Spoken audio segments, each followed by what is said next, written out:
Welcome to podcast number 31. I'm your host, Alpha Mike. On this podcast, we're going to talk about how to create school security. It's the hot topic. Everybody in the media is a freaking expert. It costs $1 gazillion, and nobody really knows how to get it done.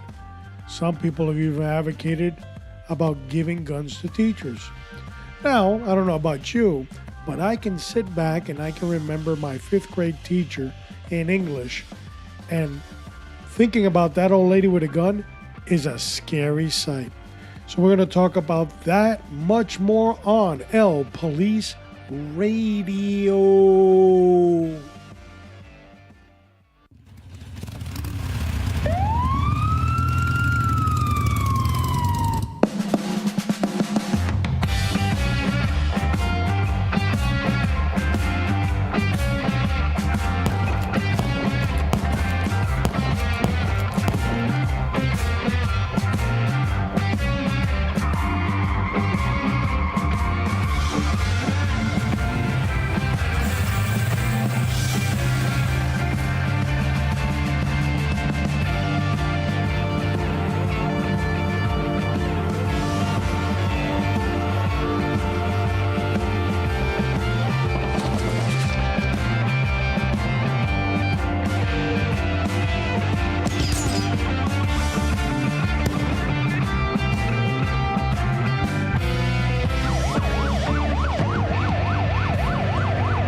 LPoliceRadio.com.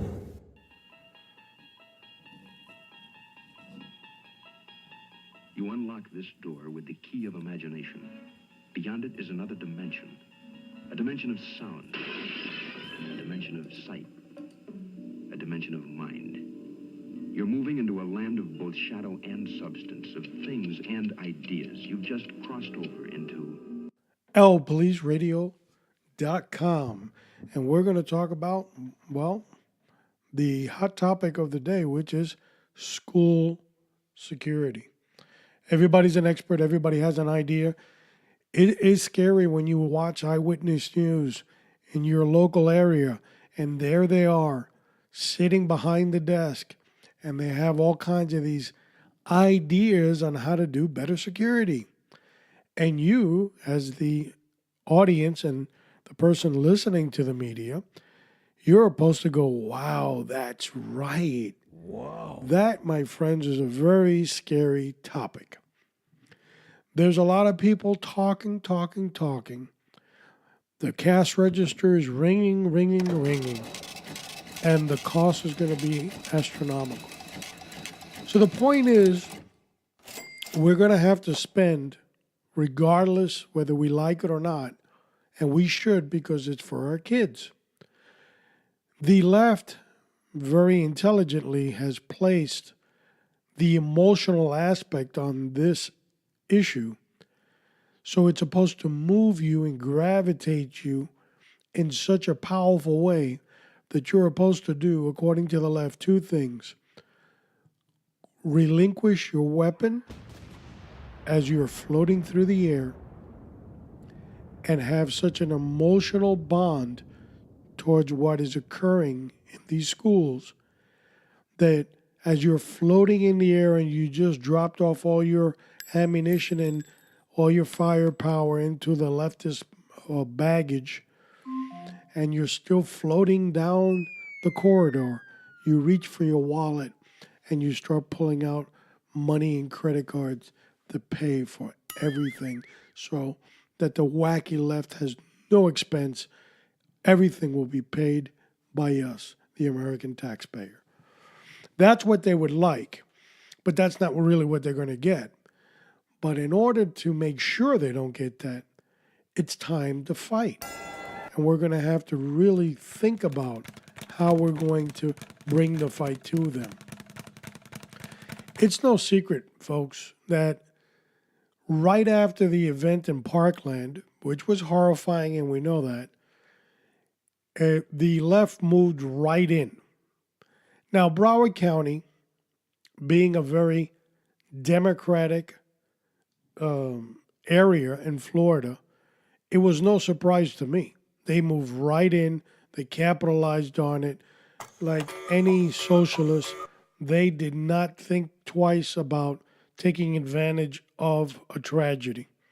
So they swooped right in and they started reaching for our emotional wallet, our emotional heart, our emotional blood pressure. And we started saying how terrible guns are. But in reality, we know now, because the evidence has come in, so many government agencies failed. Now, we're not going to look at the argument that everybody else has. Well, you're trying to take my gun, and what happened? The government programs that failed. So we're going to look at this and much more right after we look at the hot topic on LPolice News Countdown. We're only going to have one story today, folks. Yeah, that's right, one story.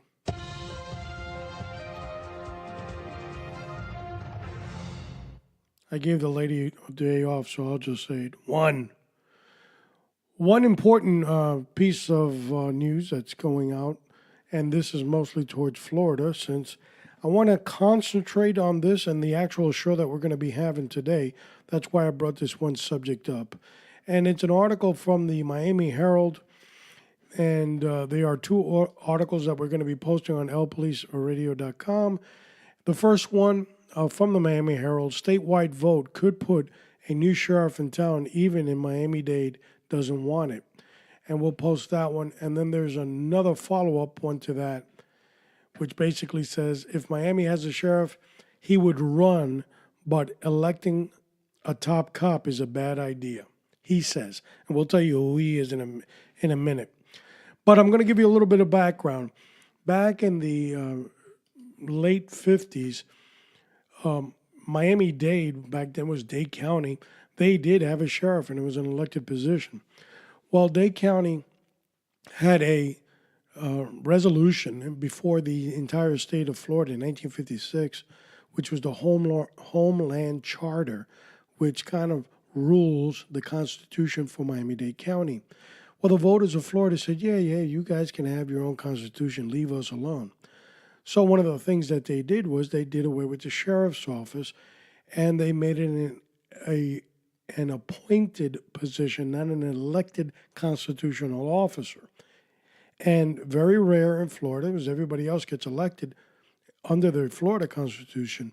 But Miami-Dade, having its own home rule charter, they've gotten away from it since 1957.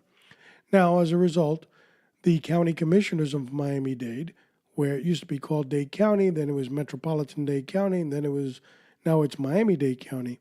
The county commissioners have always through their power of a mayor, which elects the individual to be director, usually through the ranks of Miami-Dade Police Department, and the county commissioners vote approval or denied. In most of the cases, they are approved. Miami-Dade Police Department, or if you want to go back, Metropolitan Dade Police Department has never had an outsider. Now, I know that there's, when it had an elective sheriff, there might have been some question of who people were, but for all intents and purposes, the person had roots within the agency. And as a result, this would be the first time in the history of Miami-Dade Police that they would be faced with the possibility of an outsider running their agency. It's inevitable. It's going to happen. I mean, it might not happen the first election, the second election, or the third election, but eventually an outsider will come. But before we jump our guns, because there are many people and many politicians in Miami-Dade that are saying, wait, this hasn't passed yet. And that's right. It does have to go in front of a referendum. It does have to be placed on a ballot in November for the 2018 election.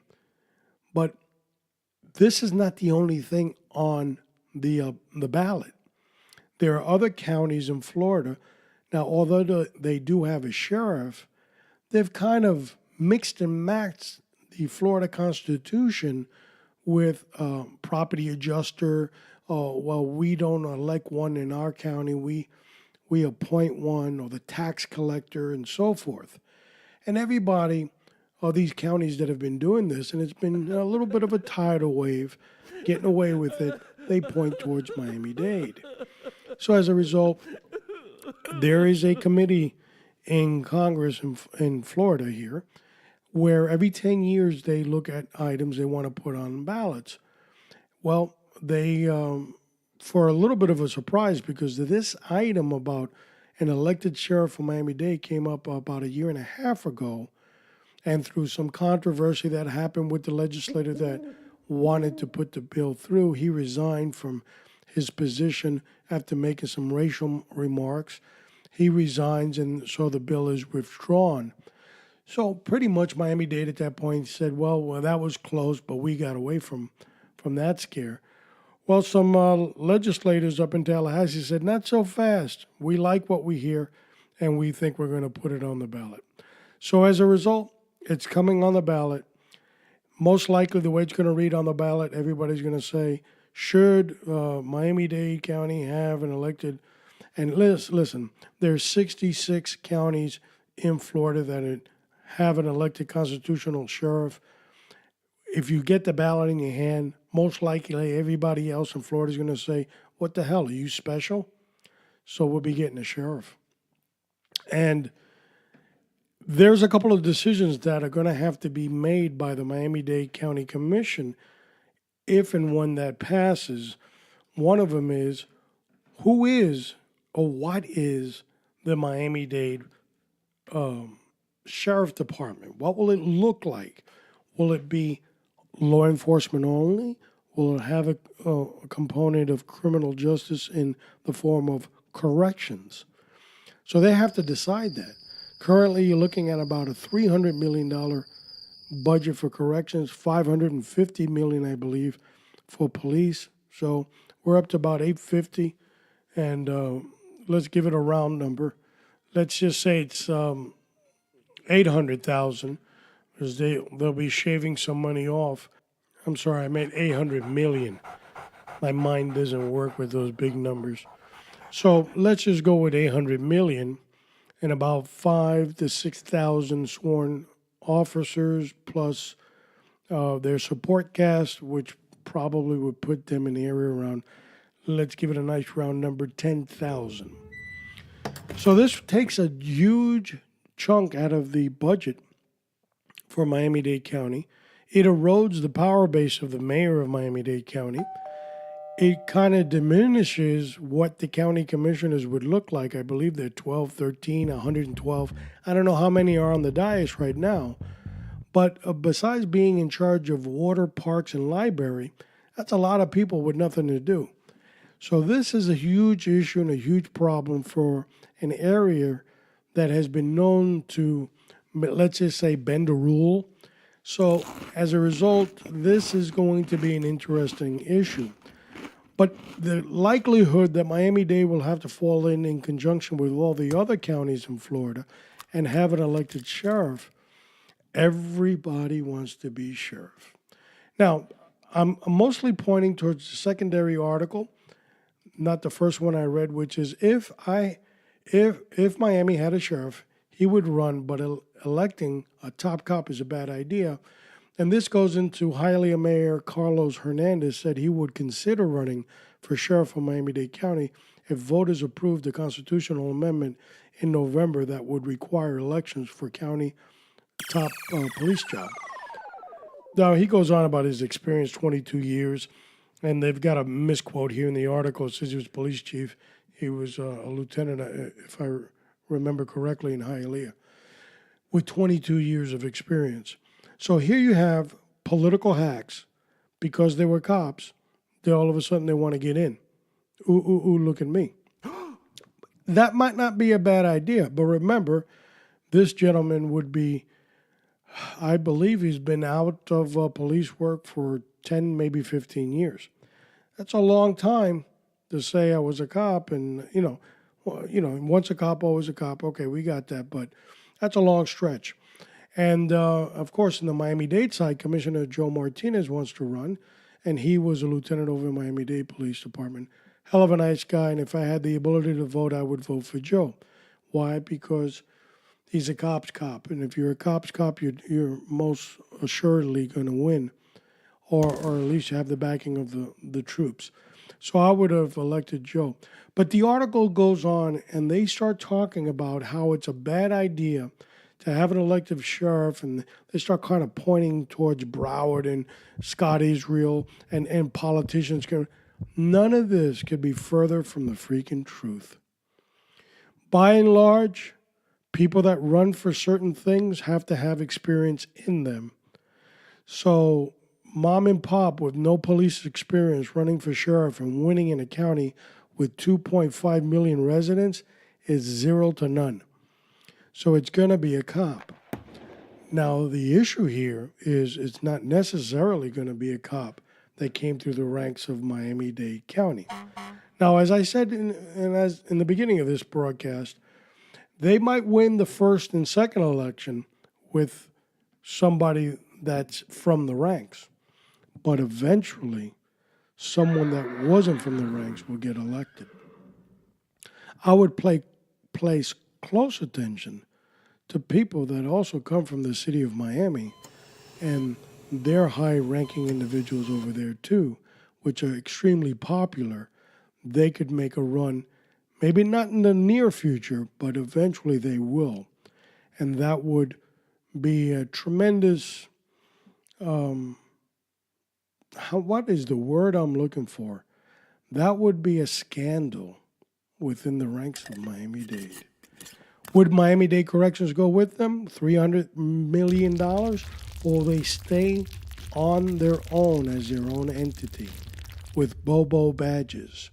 When the split happened in 1970, the badges remained the same. The authority was pretty much the same, one with law enforcement duties, one with correctional duties. The IDs spell it out.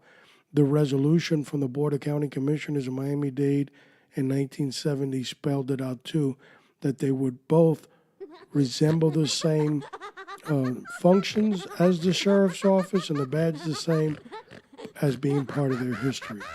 So, Miami-Dade Corrections doesn't go and they stay alone. Well, they're not going to keep that badge, I'll tell you that.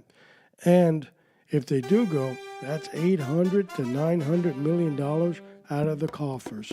Wow.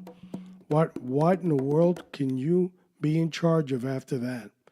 So that's an interesting one. Keep your eye on that developing story as the left goes crazy and nuts trying to figure out how they can manipulate an issue as important as being the top cop in a place like Miami-Dade. Now to the meat and potato. Where's the bugler?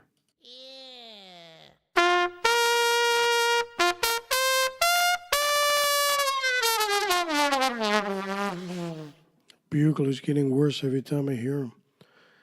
School security. Everybody's an expert. Everybody wants to do something. Well, we're going to give our little 2 cents in, and let's see how we go. Now, there's a couple of things we want to look at here.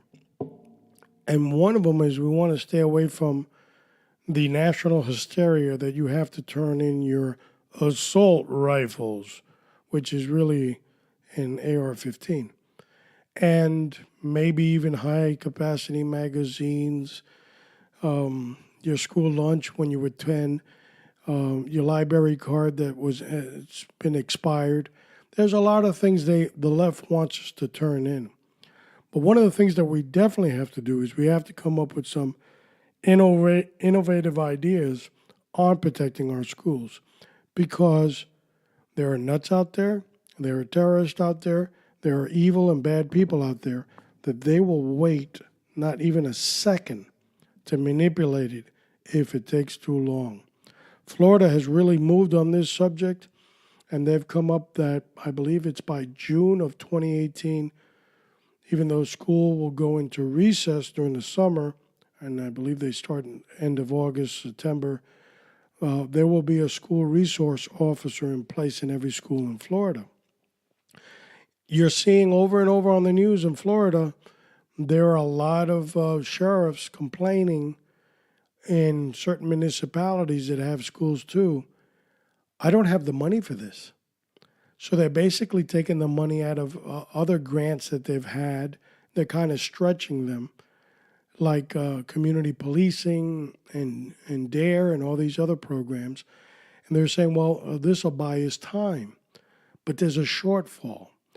Basically, whenever there's a shortfall, that means you, the taxpayer, are going to fit the bill eventually in the future.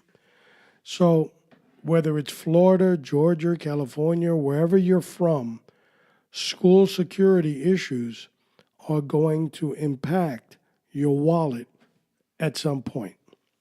But here on LPoliceRadio.com, we have always advocated about having a spot for retirees. We have had many shows. It's one of our hot topics that we've said there's a lot of people retiring, leaving. A wealth of information is going out the door on a lot of agencies. 20, 25, 30, 35, 40 years of experience. And a lot of old-timers, not necessarily because of the money, because their retirements are pretty good, they are a little bored at home, and they would love nothing more than achieving two goals. One, getting maybe a little part-time on the side, maybe 2 to 3 days a week in law enforcement to supplement the active officers that are out there, and a small little stipend to cover their insurance policies that they usually pay a portion out of pocket. So everybody would be happy on these ends. It is so important that these retirees keep functioning. More and more we're seeing a lot of them pass away. And I can tell you from experience, and we're going to talk about that a little later on this show. And it's important. So we get that experience going. We get those old timers geared up and cranked up, and gives them a little bit more life into them. And the benefit to the communities outweighed tremendously. And on a part-time basis, it's pretty reasonable economically for everybody. But they're not looking at this. They're not looking at this, folks. They're talking crazy concepts about arming teachers. Now, here's 2 points that I have against arming teachers. Now, I don't have a problem with arming a teacher that is an NRA or a very accredited school of firearms certified as an instructor, okay? And you now want to be armed within the confines of the school grounds. Don't have a problem with that. Now, the other thing that we would have to cover with that specific teacher/instructor firearms guy or girl, we would have to now have a distinguishing suit, distinguishing costume, distinguishing something, so when the good guys rush into the building, they don't mess up with the teacher, assuming that that's the shooter, and bang, bang, you're dead. So those two issues need to be corrected. As I said in my intro, I can go back and think about 5th grade and my English teacher, and horrified to even think that old lady with a gun. Now, some people in law enforcement, and you know who I'm talking about, you've seen them out on the range next to you, have no business touching a gun, but they have a uniform and a badge, so the gun comes with the costume. They're there. Imagine a part-time gunslinger/teacher/ whatever is going on in the teacher world nowadays, because if they're either not on strike, they're sleeping with a minor. And you're putting all this in one basket. So I personally would stay away from that concept right now. But the sheriff over in Polk County, Grady Judd, has, I believe it's called the Patriots Program. We're going to look that up and verify that that's the name of the program. And on that program, they kind of certify you not only in firearms, they certify you as reserve deputy sheriff. So there's a little bit more to it. So that means you have the duty, you have the training, you have the duty to act, you have the authority. There's a different mindset that goes with that. So I really like that program. I think that if the teachers is going to raise their hand, that's very valid. That's very honorable on their part. And that should be recognized. But just to say, okay, bring in the pistola tomorrow, you're good. And then you show up with a Mexican sombrero and two revolvers, that's not a good idea. So we want to regulate it. And what better program than to make them reserve deputy sheriffs through this program? Like it, think it needs more study and maybe a little trimming of the fat as far as hours, because let's be real, they're not really going to work out in the street. They're going to just do duties within the school grounds.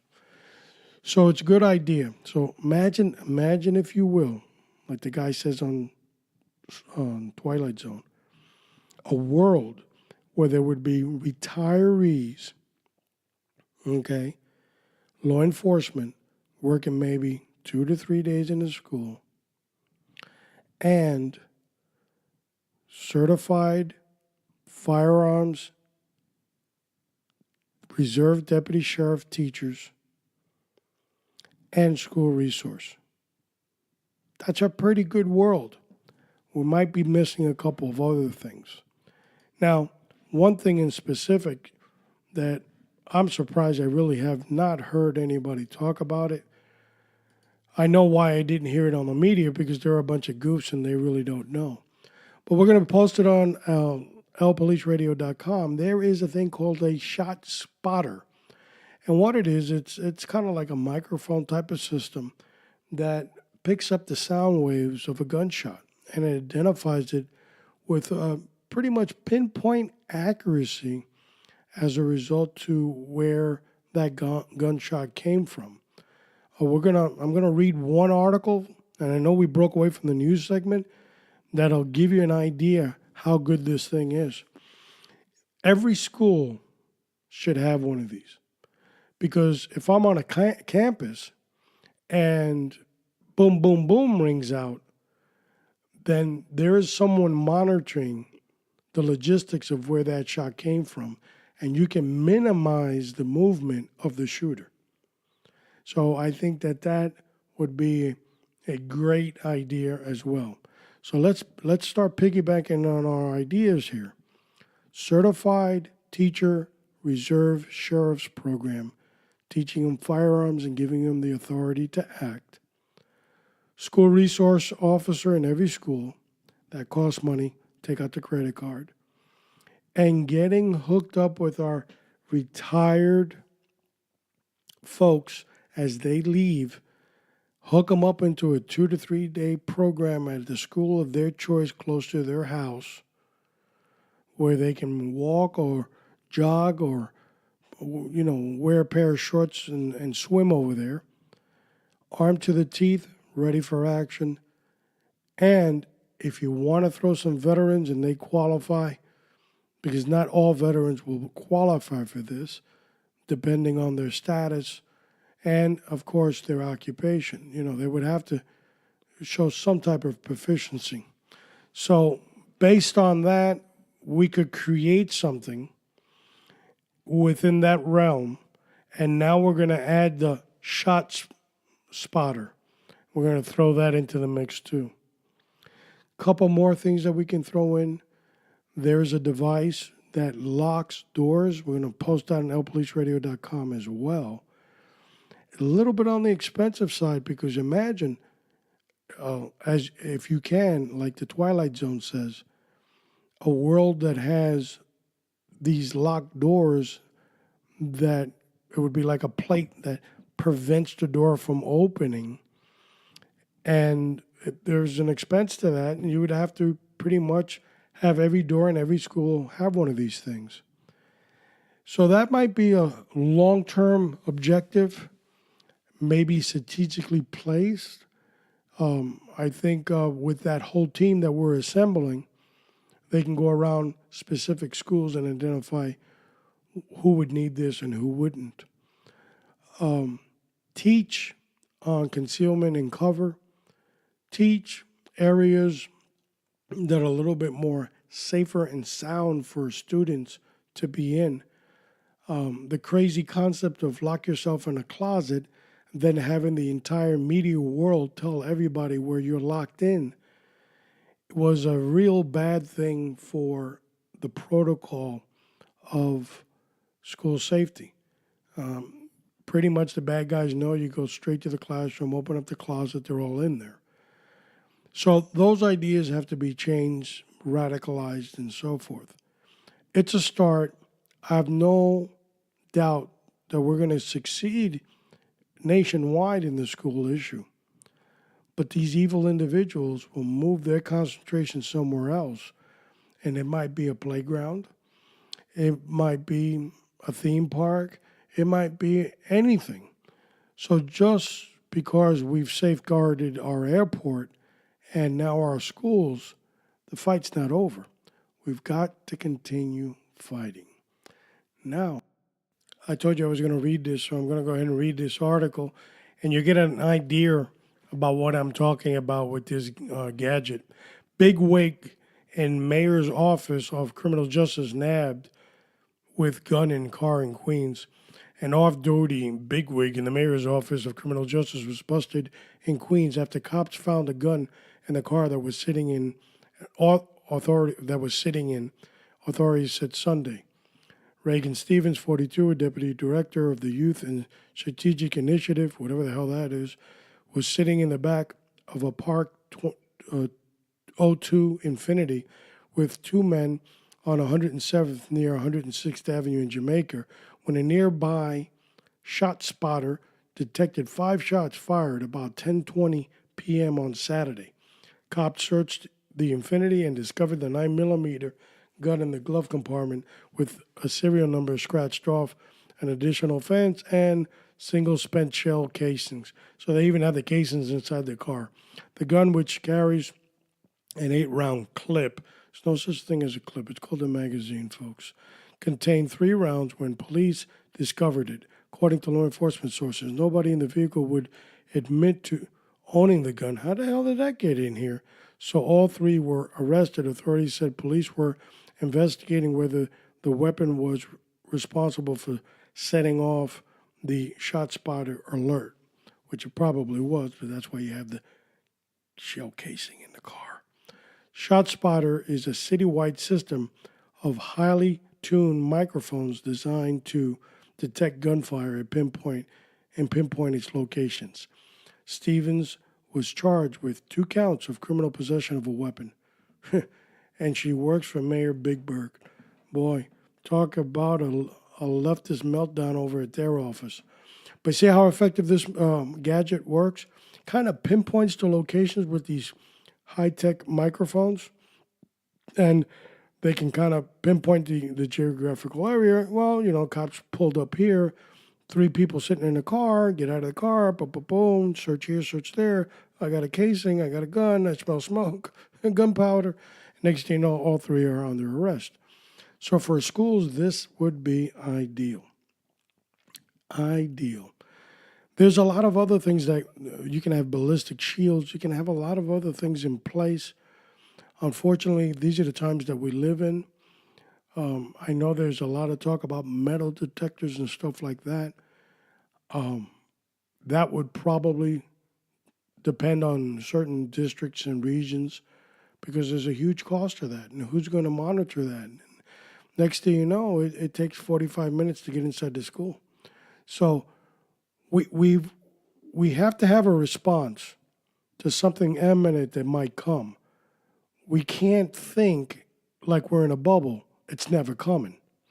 That's not the proper attitude to have in law enforcement.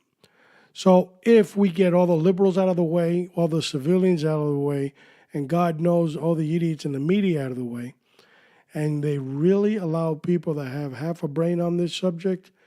We gave you right here on LPolice Radio, 3 topics. Our hot topic number 1, retirees, bring them back 2 to 3 days a week. The school of their choice close to their house. Bingo, right in there, and they can serve there. And the cost would be a lot less. School resource officers, well, now you don't have to confine them to a little school desk inside the school, confined there all the time. If you've got these retiree guys there, you can free him up pretty good.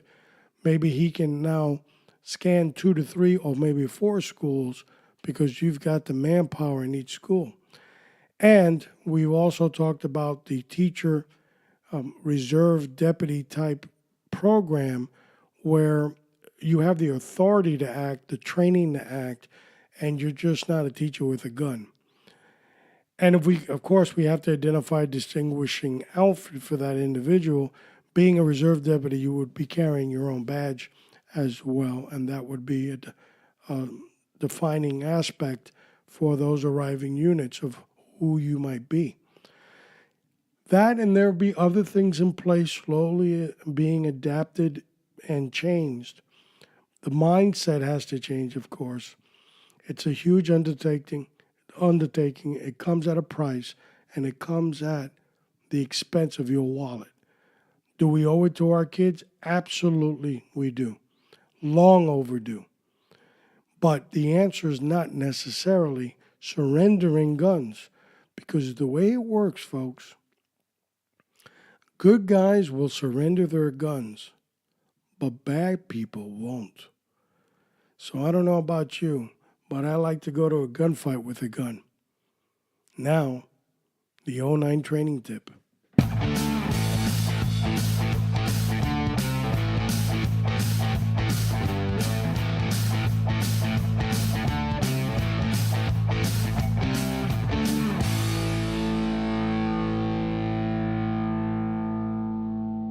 Off-duty carry.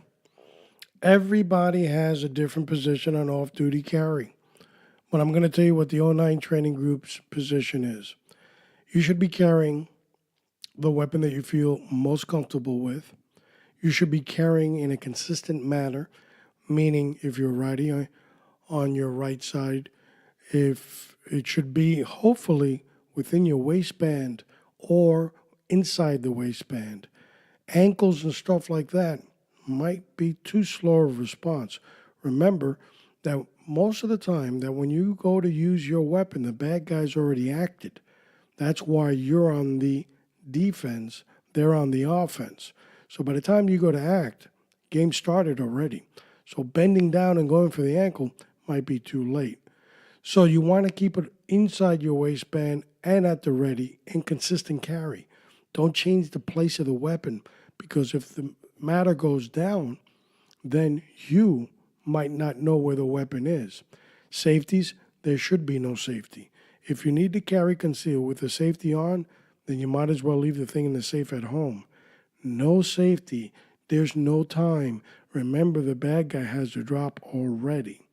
And lastly, support hand. Not your shooting hand, but your support hand should be free, ready, and available to grab and dial 911. You don't want to have your cell phone on, let's say, your shooting hand side.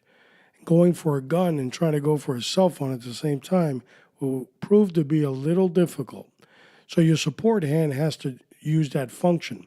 You're going to tell the dispatcher real quick after you dial 911, I'm in a shootout location, I'm off-duty, retired, citizen, lawful, pretty much a quick description of what you're wearing, what the subject is doing. This is very quick, folks. Get down. Don't worry about what the dispatcher is asking you. Give a location or an address if you have one, and then tell the dispatcher, I'm dropping the phone and I'm leaving the line open so you can hear. And then you can go ahead and engage. Now, you might not have the opportunity to make that call. The call might come after the event.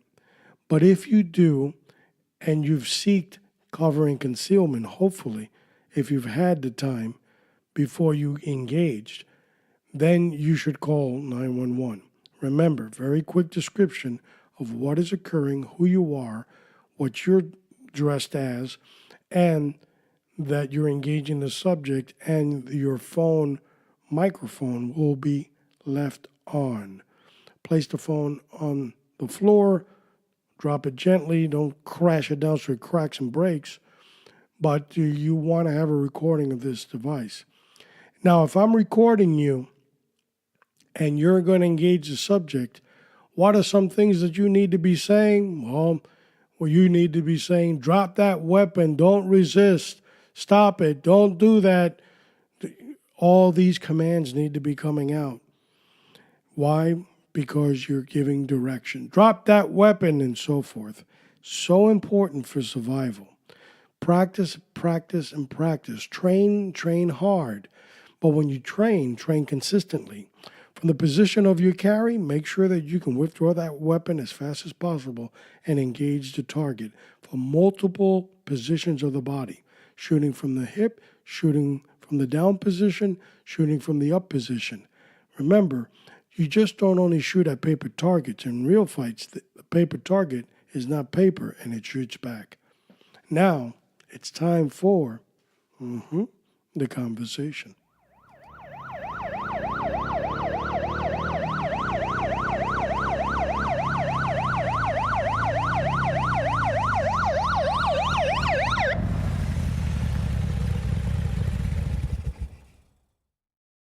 Recently, as a couple of days ago, I lost another very good friend. And this would be the second in less than 45 days. And they both hurt. They both took an emotional toll on me. And the last one was a dear friend that will be very missed. You know, I'm going to have a show on who he was, and he was a big supporter of what I was doing on the radio show. And from early on, from 2007. And I want to talk a little bit about him. I want to talk about his sense of humor. I want to talk about his personality that at times was so confusing to so many people, but it was bigger than life. But there's that question that I have to ask. I asked when it happened, when he passed away, and I'm going to ask you today. You see, he had gotten sick. I had last spoke to him before he died, maybe 3 weeks prior, and he had an addiction problem. If you don't talk about the truth, it won't set you free. And his addiction problem was alcohol. Well, he had called me 3 times consecutively intoxicated. The third time I told him, what's the point of giving me a call and you're intoxicated? You don't even have the ability to speak to me. He apologized and said, you're absolutely right. I'll do better. I'll call you tomorrow, pal. Tomorrow never came. A couple of weeks went by, 3 weeks went by. I called him maybe twice during those 3 weeks, straight to voicemail, which was not an unrare occurrence with him. Most of the time, he didn't answer the phone. And he wasn't tech savvy, so he didn't know how to get the messages. He wasn't very interested in those things. So you just basically had to be patient and wait. He served for 34 years in uniform, retired, and 2.5 years later, he's dead. His addiction overwhelmed him. His addiction became his God. His addiction consumed him at all levels, physically, mentally, and of course, spiritually. His addiction for alcohol didn't have an alarm clock It could have started any day and it could have ended at any time. It brought to him a lot of health concerns. He ends up in a hospital. He's no longer in the South Florida area. We would learn that he had moved very quietly to Palm Beach. There's nobody tracking him. There's not a support base. And he's drinking heavily. He ends up in the hospital. His wife brings him. And he's in bad shape. His body swelled up. The color of his skin was yellow. He was a diabetic. And with the alcohol and the amount of consumption, this was not a good recipe. We found out maybe 7 days in his stay. I guess the wife started to worry because the doctor said he might not make it. So she reaches out. She reached out to his former partner, and she told him, he's in bad shape. The doctor says he might not make it. And I don't know what to do. The partner now says, well, I'll go up there and see him. There's some confusion about when you can and when you cannot come see him. But that was resolved. They found out that visitation was 24 hours. He rushes up there the very next day, and he sees him. Now, he was in a diabetic coma. He came out of it. It appeared, and it always gave the appearance that he was doing better. Now the partner had networked with all of us that had retired with him, telling us what is occurring, keeping us up to date. God bless him for that. He did what a partner does. He carries and he watches your six. And he basically kept on telling us he's got a long road, but he looks like he's getting better. We started formulating plans to go see him. Some people in my general area, and we were going to carpool down to Palm Beach. One of my close friends and my partner said, I'm headed south towards Miami on the 5th. I return on the 8th. I'll see him as I go down. He never made it. At 4:05 that morning, I received a text, which I didn't see till 5. Jake had passed away. And it was difficult because I had to ask this one question over and over again. Did he repent? His partner said that the Sunday that he was there, maybe 3 days before he died, he kept on saying, Jesus, help me, it hurts. He had aches and pains all over his body. His body had swollen up. Help me, Jesus. I would want nothing more than my dear friend of 30 years to accept Jesus Christ as his Lord and Savior and to live eternally, for eternity. Today I ask you the same question. Are you ready? In the blink of an eye, it can happen. If you train up for so many things in life, but the most precious one you forget. You leave people that care about you devastated. Friend of mine, also in law enforcement, was one of his commanding officers at one time, asked me a simple question. Do you think he accepted the Lord before he died? God knows I want to say yes, but I don't know. Don't have a doubt. If you believe in the Lord Jesus Christ as your Lord and Savior, it's easy. Here are the steps. Recognize you're a sinner. Talk to the Lord. Ask Him for forgiveness.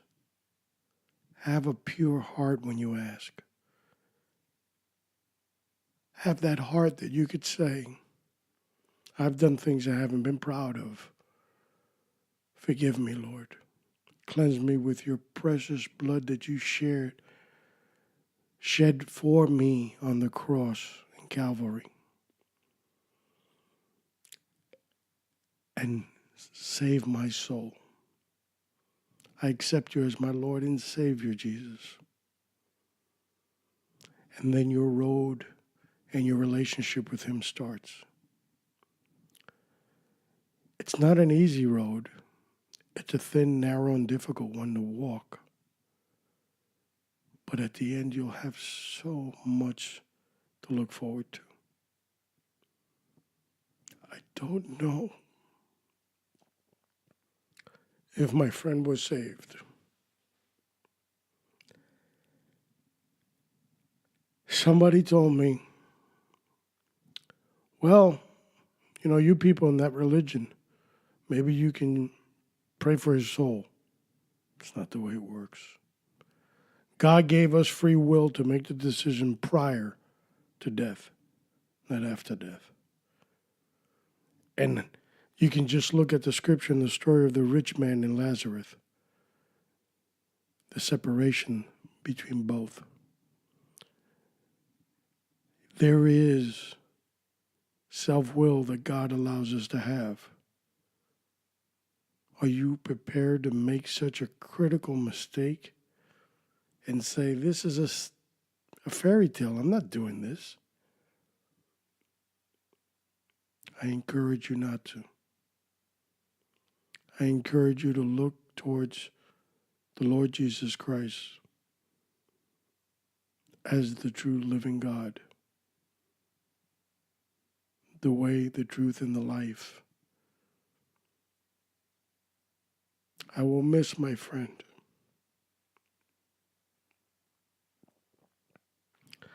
And I don't want to lose any more in this way. Sometimes your mind says to you, well, maybe I could have gotten down there. But it was like another friend of mine in law enforcement that committed suicide. He blew his brains out. His team was devastated. The anguish ran through their face. When we made eye contact in the funeral home,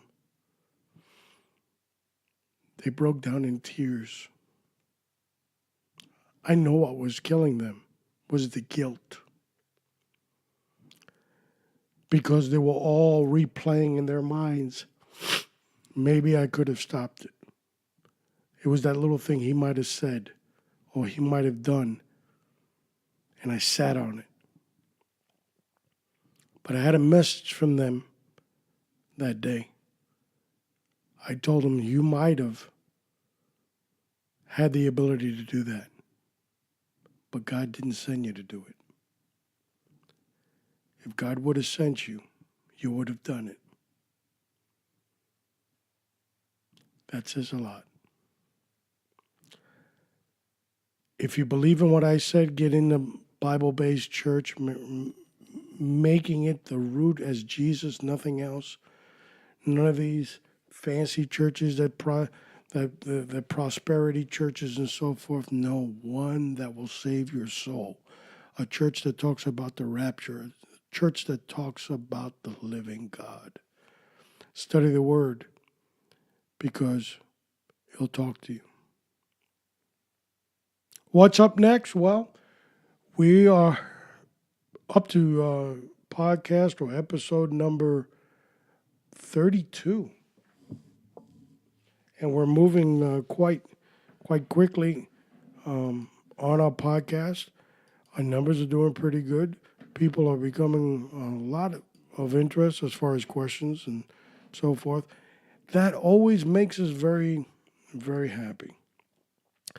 And when we cover podcast number 32, we're going to talk about libertad or liberty.